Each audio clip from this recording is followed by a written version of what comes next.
कि meet versus milk, problem इस बात को बाद में भी डिस्कस कर लेंगे, क्योंकि इसकी बहुत ज़्यादा आज के संदर्भ में बहुत ज़्यादा सोशल इम्प्लीकेशंस भी हैं, पॉलिटिकल इम्प्लीकेशंस भी हैं, हर तरह की इम्प्लीकेशंस हैं, और इसकी डाइटरी इम्प्लीकेशंस के बारे में हम बाद में डिस्कस कर लेंगे कि कितनी कैलोरीज जो है वो हमारे एनिमल सोर्स से होनी चाहिए।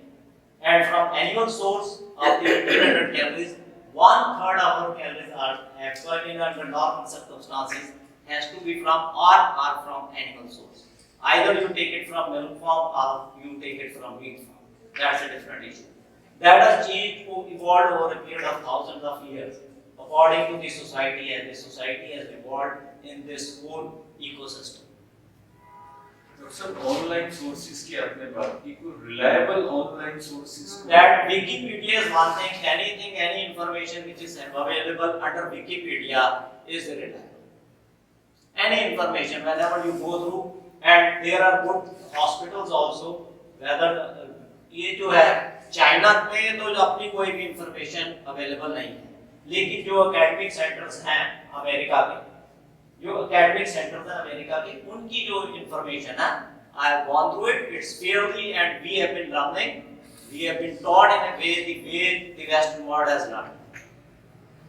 We have learned in a way all these things, the way the Western world are, and to doubt their integrity is not fair, and Wikipedia is one which is totally academic. There is no influence of market as far as I have seen influence of market.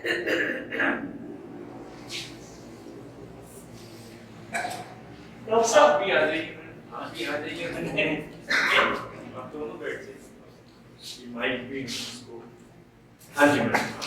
Doctor साहब आजकल बहुत सारी बीमारियां हैं, लेकिन 3 चीजें मैं बहुत कॉमन देख रही हूँ, एक तो हार्ट डिजीज, एक डायबिटीज और एक ओबेसिटी। इसके अलावा भी बहुत हैं, ये ज्यादा सुनने को मिलती है। और जब हम इनके बारे में पढ़ते हैं तो बहुत सारी कंफ्यूजिंग सी हमें रिपोर्ट्स मिलती हैं। डाइटिशियन मैडम भी बैठी हैं यहाँ पर, एक डाइटिशियन बी स्वरूप चौधरी भी है, जिनकी बहुत वीडियोस उस पर मिलती हैं। वो कहते हैं कि मैं किसी भी डायबिटिक पेशेंट को 1 वीक में बिल्कुल ठीक कर सकता हूँ, वो ऐसा दावा करते हैं। वो फिर जिस तरह डाइट चार्ट बताते हैं, वो कहते हैं कि आप इसमें से 1 प्लेट भर के आप सैलड खाइए, पहले सैलड खाइए, और फिर आप चपाती, ये सब दाल चावल सब्जी ये सब रख लीजिए, पहले सैलड खाइए। फिर जब वो वेट के हिसाब से बताते हैं कि आप मॉर्निंग उसमें ले लीजिए अपने ब्रेकफास्ट में सिर्फ फ्रूट्स, वेट के हिसाब से वो कहते हैं इतने टाइम से वो आपका 80 ग्राम है, 80 किलो है तो 800 ग्राम, और फिर दोपहर में आप डाइट ले लीजिए। लेकिन जब किसी और से बात करें तो वो कहते हैं कि वो तो इस तरह की चीजें करते हैं, वो डाइट उसमें जो बताते हैं सैलड वगैरह लेना, उसमें भी गड़बड़ हो जाती है, वो सारे कार्ब्स वगैरह सब। तो कहने का मतलब वो कहते हैं आप एनिमल फूड मत लीजिए बिल्कुल भी, आप दूध भी एनिमल फूड है, ये तो मीट भी एनिमल फूड है, तो बड़ा कंफ्यूजन क्रिएट होता है। इसी तरह से हार्ट के उसमें डॉक्टर्स कहते हैं आप दूध मत पीजिए, क्योंकि दूध जाके, वो भी कहते हैं बीच में चौधरी भी, कि दूध में कैल्शियम होता है, वो आपकी आर्टरीज में जाके जम जाता है, वो ब्लॉकेज करता है। तो बड़ा गड़बड़ है इस तरह की सुनने में। तो सही पिक्चर क्या है, मतलब हमारे जैसे पढ़े लिखे जब सुनते हैं तो बहुत कंफ्यूज हो जाते हैं कि कौन सही कह रहा है कौन गलत है, सबके अपने अपनी परसेप्शन है। प्लीज बताइए। फर्स्टली क्या होता है, हम फुल डे जो डाइट लेते हैं ना, हम क्या सोचते हैं, हम अपनी बॉडी को डिटॉक्सिफाई नहीं करते, हम प्रॉपर खाना खाते हैं, लाइक हमने सुबह भी खाया, दोपहर को भी खाया, रात को भी खाया, लेकिन हम ये भूल जाते हैं कि हमें अपनी बॉडी को डिटॉक्सिफाई कैसे करना है। जिससे क्या होता है, अगर हम अपनी बॉडी को डिटॉक्सिफाई नहीं करेंगे तो जिससे हमारा जो ब्लड होएगा वो हमारे अंदर जम जाएगा, धीरे धीरे वो इतना हार्ड हो जाएगा जिससे हार्ट हमारा पंप करना बंद हो जाएगा। तो क्या होगा, अगर आपने अपनी बॉडी को डिटॉक्सिफाई करना है तो सबसे पहले जो हमारे ब्रेकफास्ट होते हैं, जो वो सबसे पहले वो सैलेड देते हैं या कोई भी जूस देते हैं, तो वो इसीलिए देते हैं कि हमारा बॉडी को डिटॉक्सिफाई हो जाए, हमारे बैड टॉक्सिन्स हमारी बॉडी से आउट हो जाए। उसके बाद हमारा लंच और डिनर में कुछ चपाती या सब्जी या चावल जो भी वो ऐड करवाते हैं। फर्स्टली क्या होता है, एक हमारा डाइट में बहुत ज़्यादा चला हुआ है इंटरमिटेंट फास्टिंग IF। वो एक उपवास की तरह होता है। उसमें क्या होता है कि 7 बजे के बाद रात को आपने कुछ नहीं खाना और सुबह 9 बजे तक आपने कुछ नहीं लेना। और अगर आप सुबह 9 बजे भी कुछ खा रहे हो तो उसमें आपने कोई भी जूस, फ्रूट जूस या फिर वेजिटेबल जूस या सैलेड या फ्रूट्स, उससे क्या होता है जिससे आपकी बॉडी प्रॉपर अच्छी तरह से डिटॉक्सिफाई हो जाती है। अगर कोई पेशेंट डायबिटिक है तो मैं बताना चाहूँगी कि उसको 2 या 2.5 घंटे के बाद कुछ ना कुछ जरूर खाना चाहिए। उसको इंटरमिटेंट फास्टिंग हो गया या फिर उसको प्रॉपर ब्रेकफास्ट में अगर आपने उसको सैलेड दे दिया उसके बाद सीधा वो लंच करे तो this is a very wrong way. अगर कोई डायबिटिक पेशेंट है तो हर 2 घंटे के बाद उसको शॉर्ट मील्स जरूर लेने चाहिए। लाइक अगर एक प्रॉपर हम डाइट देखें तो सुबह अगर वो पेशेंट उठ रहा है तो सुबह पहले उसको कोई सेसमे सीड्स या फिर कोई फैनल सीड्स का वाटर लेना चाहिए जिससे उसका शुगर बैलेंस हो जाए। उसके बाद जो ब्रेकफास्ट होता है एक हेल्दी ब्रेकफास्ट होना चाहिए। हेल्दी ब्रेकफास्ट में आप उनको चिला दे सकते हैं, आप उनको पोहा दे सकते हैं, आप उनको पीनट बटर के साथ चपाती के साथ पीनट बटर दे सकते हैं। देन उसके बाद मिड मॉर्निंग एक मील होती है जिसमें आप उनको green tea very antioxidant rich होती है जो आप उसमें ऐड कर सकते हैं, या आप उनको कोकोनट वाटर या जूस दे सकते हैं। देन उनके बाद उसका लंच होता है। लंच में आप उनको 2 चपाती मल्टीग्रेन आटा में आप उनका सबसे ज़्यादा चना आटा 50 रेशियो आपको चना आटा एंड 50 आपका ओट्स का आटा होना चाहिए या बार्ली आटा होना चाहिए। उसमें 4 to 5 बिग स्पून व्हीट आटा, व्हीट सबसे ज़्यादा कम यूज़ करना चाहिए डायबिटिक पेशेंट्स को। देन उसके आफ्टर 40 मिनट के बाद उनको फैनल सीड्स वाटर दें जिससे उनका शुगर लेवल बैलेंस रहे, क्योंकि हैवी मील लेने के बाद शुगर एकदम से हाई रेंज पे हो जाती है। उसको बैलेंस करने के लिए आपको कोई सेसमी सीड्स या फैनल सीड्स का वाटर जरूर कंटेन करना चाहिए। एंड देन इवनिंग में आप उनको सूप हो गया या फिर आपका कोई हेल्दी स्नैक हो गया, नट्स हो गए आपके, और मखाना हो गया जो हमारी डाइट के लिए कैल्शियम, मखाना कैल्शियम रिच, तो आप मखाना भी ऐड कर सकते हो। एंड डिनर उनका 7 या 8 बजे तक मैक्सिमम हो जाना चाहिए। उसके बाद उनका एक लास्ट में डिटॉक्स वाटर ऐड होना चाहिए जो हमारे फुल डे डाइट को, फुल डे प्लान को एक बैलेंस कर दे। This is all diabetic rich diet. यहाँ तक डायबिटीज की क्लेमेंट, पहली बात तो मैडम किसी भी किस्म के क्लेमेंट से दूर रहो कि मैं डायबिटीज दूर कर दूंगा, मैं कैंसर दूर कर दूंगा, मैं इस चीज को दूर कर दूंगा। किसी भी किस्म के क्लेमेंट में दुनिया का दुख दूर कर दूंगा, किसी भी क्लेमेंट से एटलीस्ट इस यहाँ जो लोग बैठे हुए हैं उनकी विचारधारा में फॉर एवरीथिंग होता है कि हम कई चीजों के विषय में तो क्लेमेंट से दूर रहते हैं, लेकिन जब अपने ऊपर कोई बात आती है तो हम चाहते हैं कि कोई क्लेमेंट आ जाए और सारे दुख दूर कर, किसी के क्लेमेंट से दूर रहिए। डायबिटीज में आपने मिल्क की बात की, मैंने पहले एक शुरू में जैसे कहा 20 आज से 30 साल या 40 साल पहले when I was a student 2% of the Indian population was having diabetes. Presently it is 7% of Indian population is diabetic. It is not that the milk has come up. Milk consumption की वजह से तो नहीं हुआ है, इसके reasons दूसरे हैं। मिल्क जो है हर व्यक्ति, milk is a very important source of calcium, it's an important source of proteins, और अदरवाइज मीट खाते नहीं है, अब अदरवाइज कैल्शियम हम कहाँ से लेंगे? यदि मिल्क के अगेंस्ट ये वेजन डाइट है ना, to maintain a vegan diet it's not a common maths prerogative.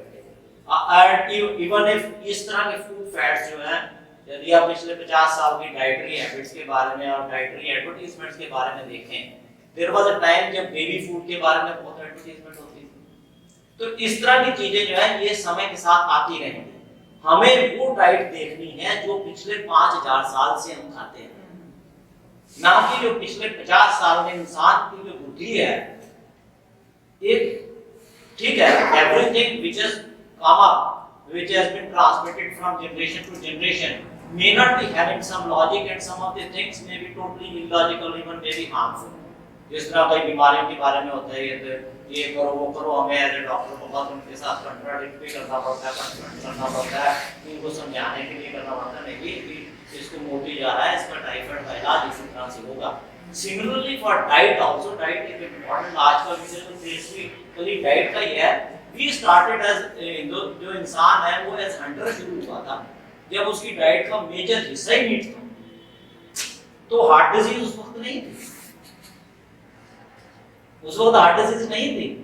Farmer बना तो इस वक्त ये कहना कि एनिमल फूड जो है वो ही गलत है, एनिमल फैट ही गलत है, उस वक्त हार्ट डिजीज का इंसिडेंस आई डोंट से कि नहीं था, कम था। There are multiple things and the things has changed over the years. It is with a particular lifestyle. We need different type of diet.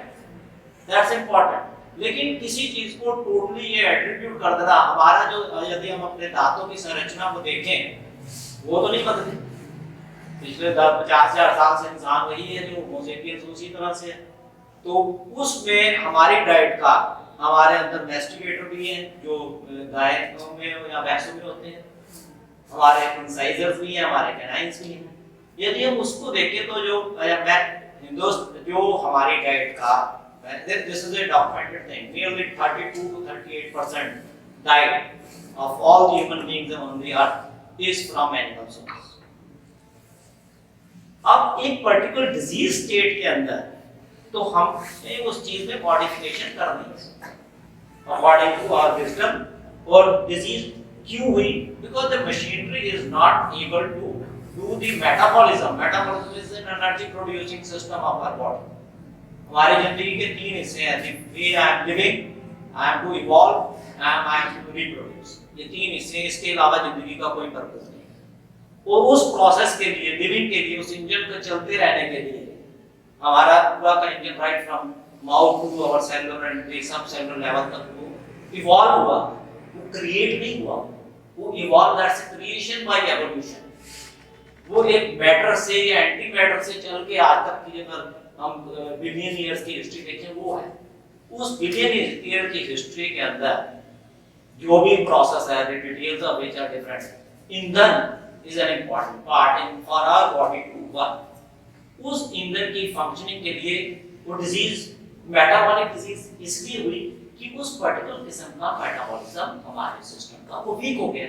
So adjust the things in a way that metabolism goes on for a longer time in a good way and that doesn't harm the life process of our body. तो diet का सिर्फ ये pattern जो है ना, इस तरह के क्लेमेंट को इस तरह की चीजों से दूर रहो, that's an important part of it. और डाइट को जब तक इलनेस नहीं है, balanced diet is important and for that keep a watch on your कि आपका सारी चीज, बच्चों को ये नहीं कि बच्चा मोटरसाइकिल चला के आया, खा रहा है, जोमेटो से उसकी फूड आ गया और उसका पेट बढ़ गया, वो उस तरफ देखा नहीं और आप कैलोरीज कैलकुलेट कर रहे हो, आप ये कैलकुलेट कर रहे हो। Look at the weight of the person. और वेट के लिए सबसे इंपॉर्टेंट चीज है ग्रोइंग एज में भी और अदरवाइज। ग्रोइंग एज में childhood obesity and childhood diabetes is an important issue these days. उसमें फॉर एन एडल्ट आप ये देखिए फेदरवेट रेसलर्स भी होते हैं और हैवीवेट रेसलर्स भी होते हैं। आप ये नहीं कह सकते कि जो फेदरवेट रेसलर्स है वो वीक है या जो हैवीवेट रेसलर्स है वो they are unhealthy. 40 kilo 42 kilo से लेके 100 किलो 100 प्लस तक के रेसलर्स होते हैं और कुछ उनमें से लंबे भी हैं, कुछ उनमें से लंबे नहीं भी।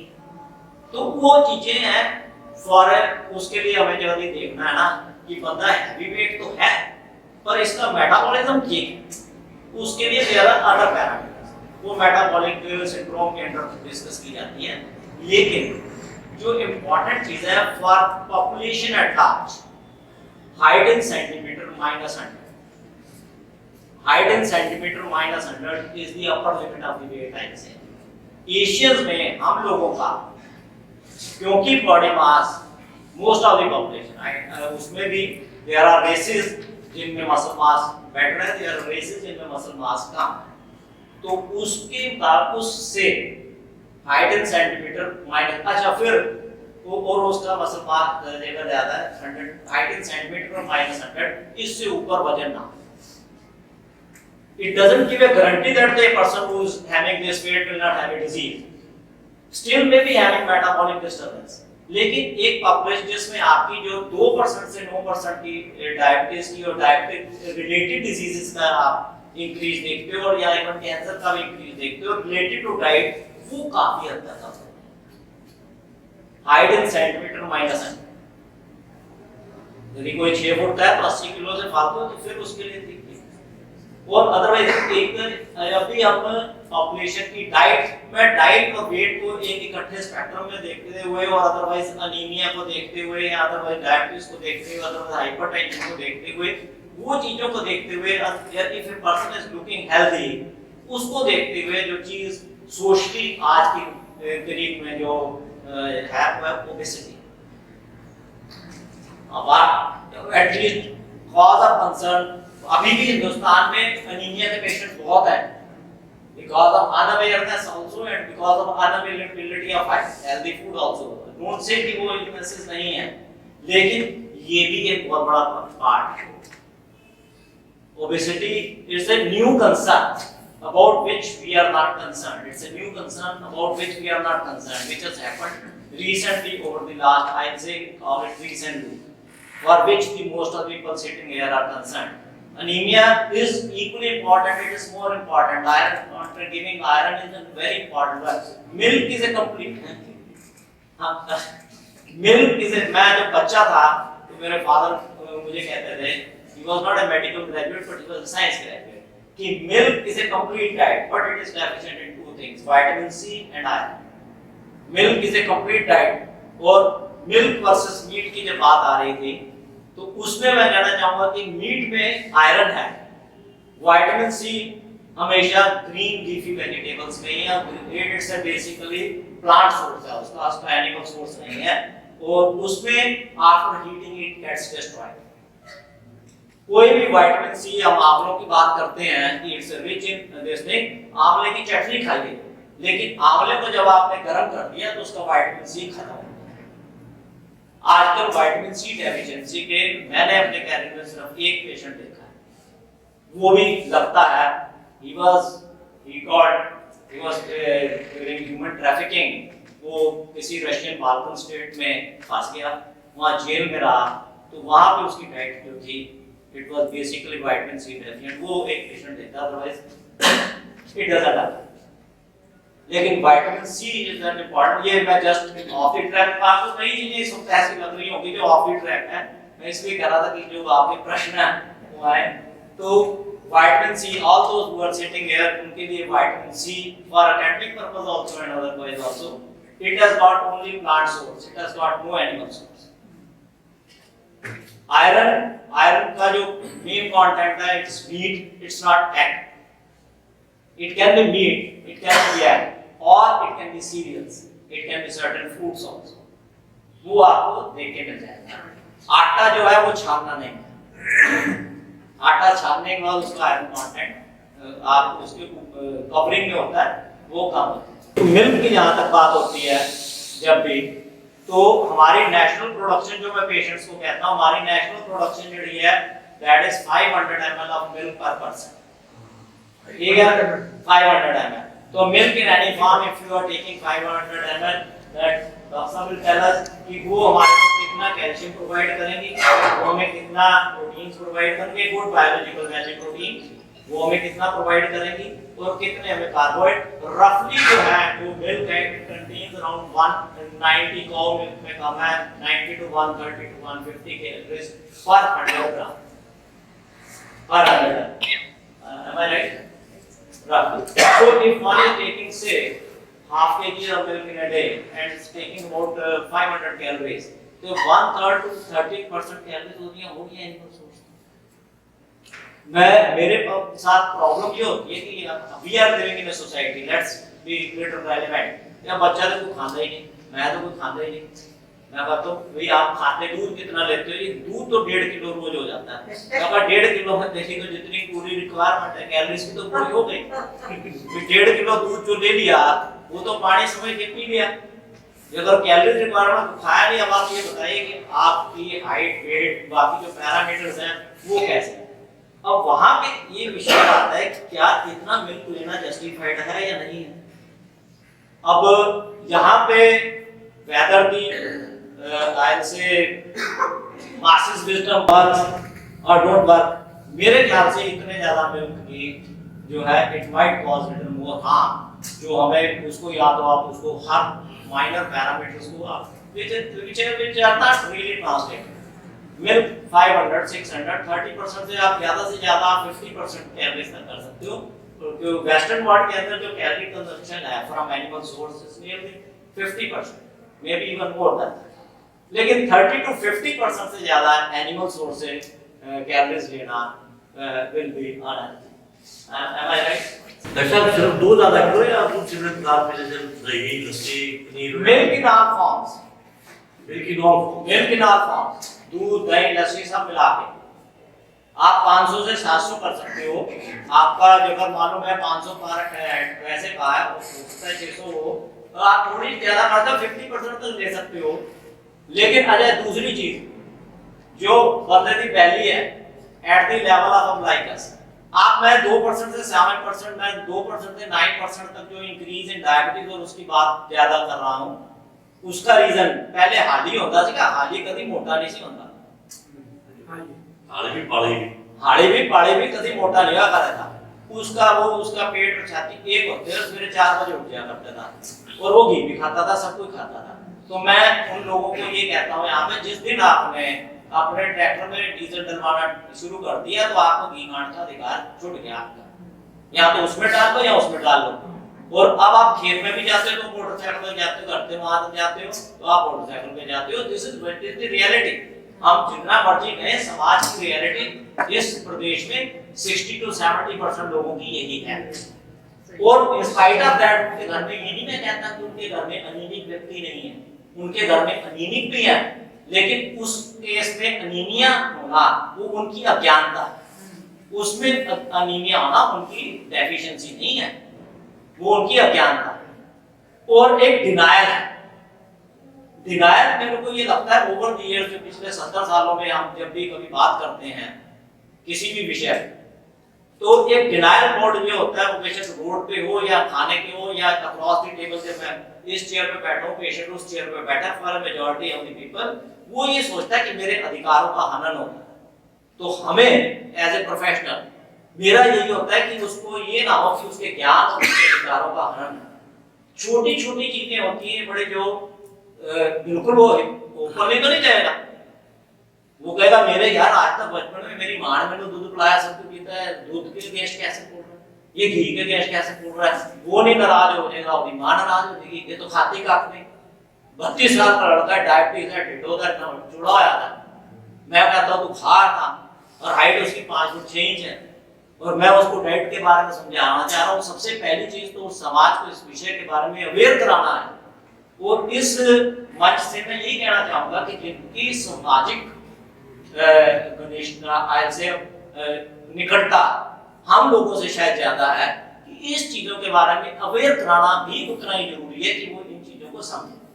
और इसके लिए जो इलेक्ट्रोड यूज किया, जिस दिन यहाँ यूज करने लग गया, ये कर दिया, हाड़ी हो गया, ये हो गया, इस तरह के शब्द जो है वो हमें कनेक्शन करने में, to connect with the people को थोड़ा सा आसानी देते हैं। तो अगर मैं बायोअवेलेबिलिटी ऑफ न्यूट्रिएंट्स जो है दही और पनीर में ज्यादा यूज है, वो थोड़ा सा ऐसा what is milk is basically दही इज सेमी डाइजेस्टेड मिल्क। हमारा दूध जब हमारे पेट में जाएगा पहले दही बढ़ेगी, अडलिंग ऑफ मिल्क होएगी, फिर उसके बाद होएगा it's a semi digested milk. दोनों का बराबर हुआ है, बाकी उन्होंने कैलोरी वैल्यू बात को नहीं है, उसके अंदर कोई ग्रोथ तो कर नहीं रहा। Doctor, you use the word biological value of biological value of protein, biological value of protein वो होती है कि देखो हमारे उसके लिए मैं good biological value protein is milk, भी जितना प्रोटीन दिया उतना यूज होता है। और मीट इट हैज गॉट। अब आगे बात हमारे वेजिटेरियन लोगों की, एसेंशियल अमीनो एसिड होते हैं, ये एसेंशियल अमीनो एसिड वो है जो हमारी बॉडी नहीं बना सकती, वो हमें बाहर से लेने पड़ते हैं, और एसेंशियल अमीनो एसिड 20 है। और हमारे दाल और रोटी, दाल और सीरियल के अंदर लाइसिन नहीं है उन एसेंशियल अमीनो एसिड में, और दालों के अंदर एक this thing methionine and there is another amino acid mucin, ये दो अमीनो एसिड नहीं है, लेकिन जब ये दोनों मिल जाते हैं तो इनकी बायोलॉजिकल वैल्यू की जो प्रोटीन में जो मैं प्रोटीन लूंगा ना, पहले बॉडी में जाके इसके सबके अमीनो एसिड्स बनेंगे, this will be splitted into smaller fractions, it's components. उस कंपोनेंट्स के बाद इट इज रीसिंथेसाइज्ड इनटू प्रोटीन। हमारी बॉडी के अंदर मेटाबॉलिज्म और कैटाबॉलिज्म और एनाबॉलिज्म चलता है, कुछ प्रोटीन खत्म होते रहेंगे, नए प्रोटीन बनते रहेंगे, पुराने खत्म होते रहेंगे, नए बनते रहेंगे, ठीक है। और यदि हम हमारी डाइट के अंदर गुड बायोलॉजिकल वैल्यू प्रोटीन है जिसमें सारे एसेंशियल अमीनो एसिड्स हैं, वो तो यूटिलाइज होंगे, उसमें मिल्क और मीट आता है, वो बायोलॉजिकल वैल्यू के मुताबिक डिफरेंट प्रोटीन्स को कैटेगराइज किया गया है, लेकिन दाल और रोटी ये मिला के जो उसकी कमी है वो उसको पूरा कर देते हैं। तो दैट दाल और रोटी जब मिल जाती है, it becomes a good biological value protein. कर ले, और फिर बॉडी की कई लोगों की डाइट है वो अपनी अपनी मशीन की एफिशिएंसी है, हाउ टू कंजर्व। वीट में कैलोरीज ज्यादा होती है, इसलिए कहते हैं वीट कम लेना चाहिए। वीट में कैलोरीज तो बिल्कुल सारे सीरियल्स में लगभग 4 कैलोरीज पर केजी बॉडी वेट है, पर ग्राम, लगभग 4 कैलोरी पर ग्राम। और लेकिन वीट का कुछ ग्लाइसेमिक इंडेक्स जो है ना, ग्लाइसेमिक इंडेक्स होता है वर्सेस आप किसी को शुगर दो, प्योर शुगर या ग्लूकोज दो, तो उसका ब्लड शुगर कितनी जल्दी ऊपर गया versus comparing it with the you give it another meal, तो उसका शुगर कितनी जल्दी ऊपर गया। वीट को रिसेंटली ना पिछले कुछ 5-1 साल तो एट्रीब्यूट काफी बदनामी बहुत मिली है, वो कितनी सच्ची है कितनी झूठी है, और उसमें कितनी मार्केट फोर्सेस हैं। अगर मैं वीट पिछले अच्छा मैं कह रहा हूं पिछले 5000 साल से मैं लोगों को कहता हूं यार जो चीज तुम पिछले 5000 सालों से अगर मैं इसको थोड़ा सच्चा मानूं तो मेरे माइंड में ये आता है एक वीट 5000 साल से नहीं है कि नहीं है, वही मैं कह रहा हूं, मैं कहा 5000 सालों से जो है तो चावल कैसे, अगर हम अपने रिलिजियस स्कल्पचर देखें तो उसमें चावल का मेंशन आता है, वीट का मेंशन नहीं आता। चावल पहले तो व्हाइट चावल नहीं होता था, वो पुराना पॉसिबल नहीं था, पॉलिश्ड नहीं होते थे, इस वजह से वो इफेक्टिव होते हैं। पॉलिश्ड नहीं होता था।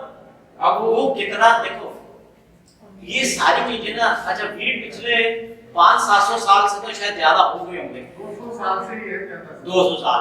अब ये वीट जो है इसकी कल्टीवेशन 200 से हो सकता है कुछ टाइम पहले भी हो, तो वीट की कल्टीवेशन बाद की, लेकिन फिर भी इसको इतनी बदनामी दे देना ये मुझे लगता है थोड़ा जस्टिफाइड नहीं है।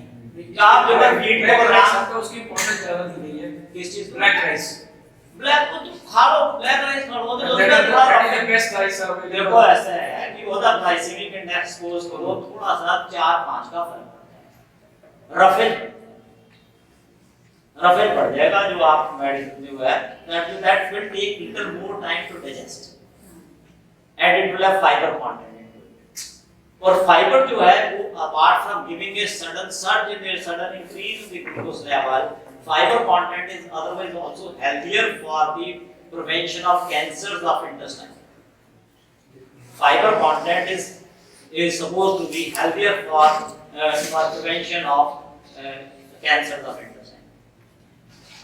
डॉक्टर ये दूध में हल्दी डाल के पीते थोड़ा सा, अगर हम दूध हल्दी में आयोडीन है जी, एंटी इंफ्लेमेटरी है, इसके बियॉन्ड तो मेरे को नहीं पता, बाकी देने का नुकसान कोई नहीं, इसके अलावा कुछ नहीं है। एंटी इंफ्लेमेटरी का और भी कंटेंट होगा। वही होगा। देखो पता है क्या, कई चीजें जो मैं कहता हूँ जो हमारे मासेस जो ज्ञान जो है, जो लोक ज्ञान कह सकते हो, यूज करो, I am forgetting the real term for it, तो जो लोग क्या है उनमें से कई चीजें का रीजन नहीं पता, और उनमें से जो चीजें लॉजिक के साथ ऐसे रैशनैलिटी के साथ हम उसको प्रूव कर लें, उसको ज्ञान मान, बाकी हेयर से हर हेयर से जो है वो गलत नहीं है। ये हमारी ड्यूटी बनती है कि किस हेयर से को एक्सेप्ट करें, किस हेयर से को ना एक्सेप्ट करें। एक गौतम ऋषि था बॉस, उधर न्याय फिलॉसफी, आजकल तो हम most of the things we give a statistical analysis to everything, तो उसमें कहता है logic, method and propriety. Logic बोध कोई 200 साल गौतम बुद्ध से पहले का है। इंडियन फिलॉसफी के कोई 5 या 7 फिलॉसफीज हैं जिनमें से ज्यादा अथीस्ट हैं। They don't believe in creator God or attributed God. They don't believe in any God. उनका अपना मेथड। वो philosophy, I don't call it new Indian philosophy, जो इस है वो कहता है लॉजिक, मेथड एंड प्रोप्राइटी, कि जो भी चीज आप, जो भी तथ्य आप कहना चाहते हो उसके पीछे लॉजिक क्या है, मेथड किस तरीके से आपने उसकी सत्यापन किया है, आपने स्टैटिस्टिकल एनालिसिस से किया है, आपने कंपैरेटिव स्टडी करके उसको क्या अपनी वैल्यू निकालनी, क्या किया है, कैसे किया है, और उसके बाद प्रोप्राइटरी क्या आपका प्रोडक्ट है। That is the ultimate method. वो बेशक डाइट के विषय में हो या किसी और विषय में। घी और ऑलिव ऑयल में क्या यूज करना चाहिए? घी और ऑलिव ऑयल का हम सोच रहे थे, कल मैंने डॉक्टर साहब से बात की कि ये प्रश्न वहां पे दिया है, ऑडियंस विल बी अरे किड्स है। घी हमें यूज करना चाहिए। और घर वाले सारे कहते हैं कि ऑलिव ऑयल यूज करना चाहिए, और हमारे लिए प्रॉब्लम हुई थी, वो घी को बंद कर देते डब्बे में। ऑलिव ऑयल से अच्छा है कि आप पीनट ऑयल यूज करो। पीनट ऑयल आप यूज कर सकते हो, आप सोयाबीन ऑयल यूज कर सकते हो। ऑलिव ऑयल हमारे लिए गाढ़ अच्छा है, हमारे हार्ट के लिए अच्छा नहीं है ऑलिव ऑयल। ऑलिव ऑयल से अच्छा है कि आप घी यूज करें। ऑलिव ऑयल में अनसैचुरेटेड फैटी एसिड्स ज्यादा होते हैं। सरसों के तेल के बारे में सरसों का तेल इज बेस्ट ऑप्शन। वो तो अच्छा है। आपको सरसों में भी काली सरसों, पीली सरसों का अलग आता है, उसमें क्या है? मैं आपको आंसर दे दूं सर, इन सारे प्रश्नों का आंसर मैं फैट्स को अगर हम डिवाइड करें तो मुख्य रूप से 2 भागों में डिवाइड करेंगे, saturated fats and unsaturated fats. Saturated fats जो है नेचुरल सैचुरेटेड एंड जो मार्गरेन, जो डालडा, जो असली सब ने खाता है, ठीक है, जो खा के बड़े हुए हैं, राइट फ्रॉम ब्रेन।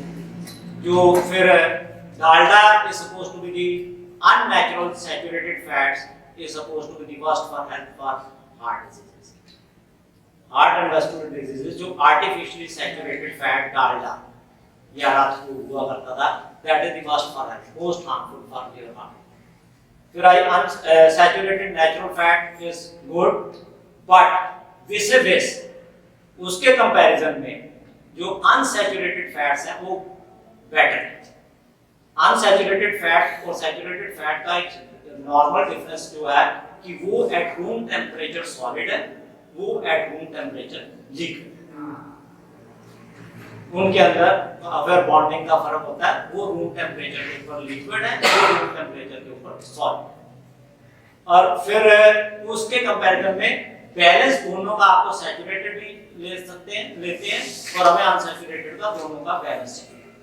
रफली टोटल फैट कंजम्पशन का सैचुरेटेड, नेचुरल सैचुरेटेड फैट का से 1/3 मिल्क से अराउंड देते हैं कितना, 1/4 जो है वो saturated, but that should be naturally saturated, that should not be जैसे मिल्क, मक्खन, देसी घी,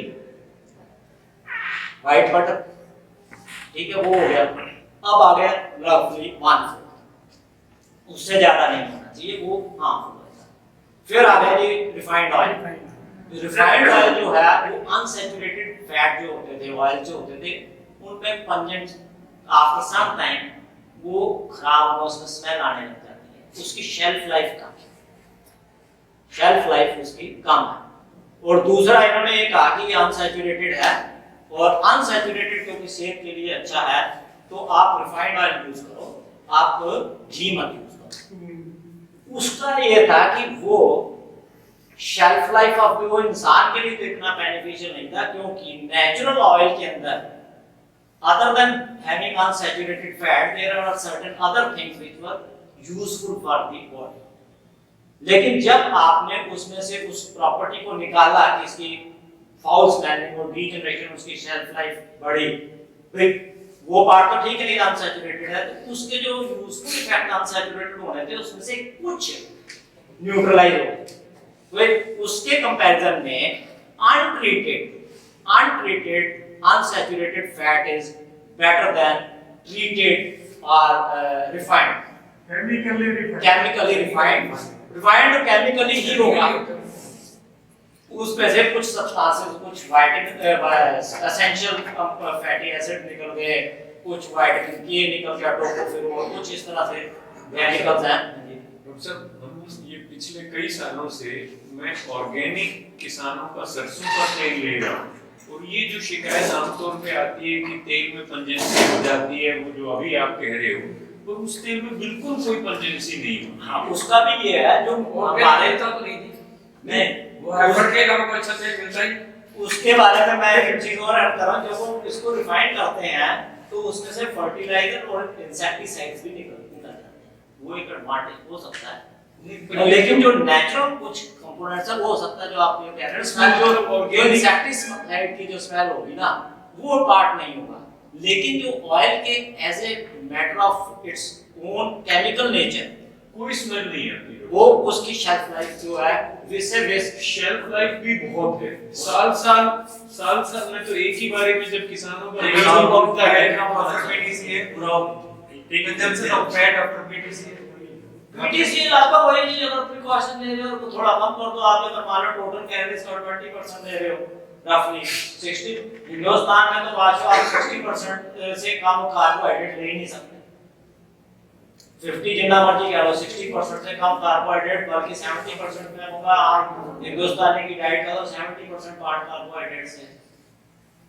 और हमें जो प्रोटीन रिक्वायरमेंट है वो हमारे को लीन बॉडी वेट, जो हमारा मसल मास के मुताबिक है, जो हमारा फैट नहीं है, 1 ग्राम पर केजी बॉडी वेट, अगर हमारा आइडियल बॉडी वेट के हिसाब से 1 ग्राम पर केजी बॉडी वेट, जब मैं 60 किलो का हूं तो मुझे 60 ग्राम प्रोटीन की जरूरत है ऑफ ए गुड डाइट।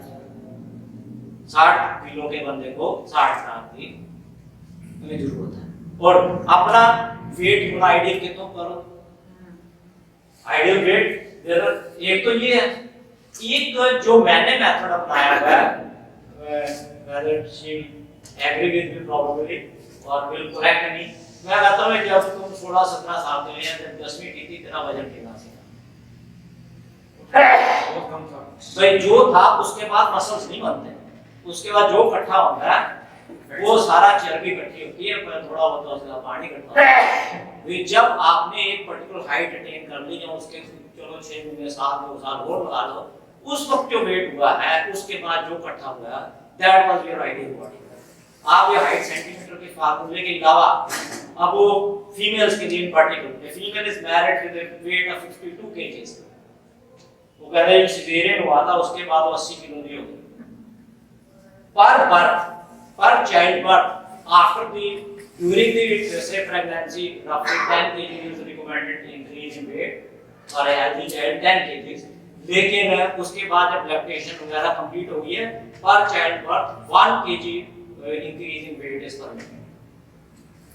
ये सब जो यहाँ बैठे हैं उनके लिए, उनकी 2 बेटियों के लिए ये समझा के रखो, सिजेरियन से कोई वजन नहीं बढ़ा करते, उस पर्टिकुलर ग्लूकोज की 6 15 20 बोतलों से कोई वेट भी बढ़ जाएगा। पर केजी बॉडी वेट जो है पर delivery 1 kg after lactation is completed 1 kg। उसके अच्छा फिर ये जो चीजें है ना, इन चीजों को बिल्कुल किताबी तरीके से मत चलिए। वो किसी का मान लो 2 किलो बढ़ गया तो कोई आफत नहीं आ रही, या 4 किलो ही बढ़ गए। अगर कोई लेडी है 5 फुट 9 इंच की और वो शादी से पहले उसको बाई चांस 52 किलो की थी, हाइट उसकी 5 फुट 8 इंच है, और एक कैंड के बाद वो 5 से अगर 56 हो गई तो ये नहीं कि वो मार हो। वहां पे इतने जो है ना संकी नहीं होना चाहिए किसी भी बात में। पीछे एक सवाल पूछना चाह रहे हैं। हाँ जी, मैं आपका ऐड कर रहा था सर, जो ऑर्गेनिक सरसों का तेल है, हमारी दादी दादियाँ और आयुर्वेद कहता है कि 1 साल तक भी सरसों का तेल यूज करना चाहिए, 1 साल पुराना नहीं, और 1 साल आपके तेल की लाइफ है क्योंकि उसमें इंसेक्टिसाइड पेस्टिसाइड नहीं है वो नहीं है। और मिल्क के बारे में ये ऐसा, जैसे आपने कहा दही हाफ डाइजेस्टिव प्रिपेयर हो जाती है, buttermilk is best, then दही, देन मिल्क। यस, पानी में जाएगा बाकी कंटेंट रहेंगे। और बटर मिल्क वो है जो भिगोया हुआ हो, पानी डाल के पतली वाली नहीं, थोड़ा भिगो दे तो बेस्ट। वो जो है फिजिकल मैन्योर जो हम फूड के साथ करते हैं उसकी भी इम्प्लीकेशन है, आई डोंट थिंक कि उसकी नहीं है। उसकी थोड़ा होता है how the things are digested और बाकी माइक्रोब्स कैसे उसको हुए, उन चीजों का होता होगा जब मेरा क्वेश्चन ये है कि जो मसल मास है ये मेरा कम हो, हाइट में भी, और ये भी डायबिटीज है 10 साल से, लेकिन अब कोई साल 2 साल से ये पतले हो गए बाजू, और ठंड लगती है, इन्हीं में लगती है साइज में और हाथ में। आप कह रहे हो मसल मास ये बढ़ता नहीं, ये तो घट गया, कैसे बढ़ेगा? एक्सरसाइज से बढ़ेगा, ये रिटेन हो जाएगा, इंप्रूव जरूर करेगा, but ageing is a phenomena which occurs, you can not prevent it, लेकिन don't let the ageing enhance the ageing, enhance the rate of ageing. उसको आप सिर्फ एक्सरसाइज से ठीक कर सकते हो। Dietary requirement, I don't think कि आपकी डाइट में किसी किस्म की उस तरह से कमी होगी, अपार्ट फ्रॉम दोज आप एज ए डायबिटिक आप अपने HbA1c वगैरह जो सारे देखते हो, आप अपने किडनी पैरामीटर्स देख रहे हो। सबसे पहला जो आजकल क्या है, आपकी डायबिटीज के अंदर जो एम्स ऑफ ट्रीटमेंट जो लिखे होते हैं वो ये लिखा होता है कि आपका HbA1c इतना होना चाहिए, एवरेज फास्टिंग शुगर इतनी होनी चाहिए, कोलेस्ट्रॉल इतना होना चाहिए, ट्राइग्लिसराइड इतने होने चाहिए, और HDL इतना होना चाहिए, और ब्लड प्रेशर इतना होना चाहिए, ठीक है। लेकिन when I was a student, तो हमारे सबसे पहली लाइन जो होती थी डायबिटीज में, कहता हूं ये पैरामीटर से पहले जो पैरामीटर था which need to be promoted, which need to everybody need to know before this, ये तो उसकी असेसमेंट का एक तरीका है, लेकिन उससे पहले that one should feel that one is healthy. One should not be in a, if the person is having ideal body weight, one should not be in the losing weight. If the weight is all right, one should not be on the losing side of the weight. Number 2, वो तो खैर अपनी बात होती है कि hypoglycaemia नहीं होना चाहिए, शुगर 2 नहीं जाने चाहिए, हाइपर नहीं होना चाहिए तो हाइपो भी नहीं होना चाहिए, और नंबर 3 कीटोसिस नहीं होना चाहिए, वो टाइप 1 डायबिटीज में होता है, टाइप 2 डायबिटीज में बहुत कम होता है। तो most important thing is if you are maintaining those chemical और lab parameters but you are unable to walk, that is no health, that doesn't mean that you are alright, कि मेरा यार सारा ठीक है तो ठीक नहीं है, अगर चल नहीं सकता तो ये ठीक कितना है, मेरी ईसीजी भी ठीक है, एक्सरे भी ठीक है, और ये भी ठीक है, या साइकोलॉजिकल रीजन है और there is something else to it, तो that is not sufficient to say कि ये मेरे 4 पैरामीटर ठीक है तो या भी ठीक है, no, not to declare healthy, not to declare, one must feel that one is healthy, and that is both subjectively, or one should not have a false reading of this thing that I am unhealthy, that's also wrong. वो fear of disease is equally harmful as, or if one is not having disease as such, वो भी उतनी नुकसानदायक है। Doctor के साथ एक dietitian होना चाहिए, वो बिल्कुल होते हैं, आजकल तो डाइटिशियन पहले होते हैं, उसके बिना तो काम ही नहीं कर सकता। बिल्कुल। इसका मतलब मुझे तो डाइटिशियन को पहले कंसल्ट करना चाहिए। जितने भी डाइटिक सेंटर्स हैं उनमें डाइटिशियन पहले डिस्कस करता है, I'll say help of the doctor without any problem. I don't have any problem, I think so myself, right? But I may have some problem, but I should consult some dietitian or not. अगर आपका wait ठीक है, wait ठीक आपका है, आपकी running capacity ठीक है, आपका पेट ठीक है, you are not, your waist is not more than 50% of your height, waist at the level of your height, waist at the level of umbilicus, and आजकल लोग ना नापो फिर, आप अपने कोलेस्ट्रॉल चेक कराने से पहले कोलेस्ट्रॉल चेक कराना, सब चीजें मुझे पता है, मैं कह रहा हूँ कोलेस्ट्रॉल चेक कराने से पहले ये आप अपने घर पे देखिए, फिर तो मुझे मेरा जाना पड़ेगा ना, वो जरूरी नहीं है, वो एज के साथ कुछ तो बढ़ेगा, what I am talking about for a person of whatever level आपको उतना है बढ़ देना, it's okay, बढ़ देगा, और उसके बाद अगर वो ठीक है, वो चीजें फॉर ए हेल्दी पर्सन 35 साल का लड़का आता है और वो अपने कोलेस्ट्रॉल चेक करा रहे हैं, उसका पेट में again I am talking about that which is a problem now, which is going to be a problem after 10 years, जो प्रॉब्लम हम फोर्सी कर रहे हैं और जिसके बारे में 2 चीजों के बारे में as a doctor I am most scared, one is namely जुलाई शुरू होता है तो मेरे पसीने निकल जाते हैं, एंड सेकंड इज ओबेसिटी,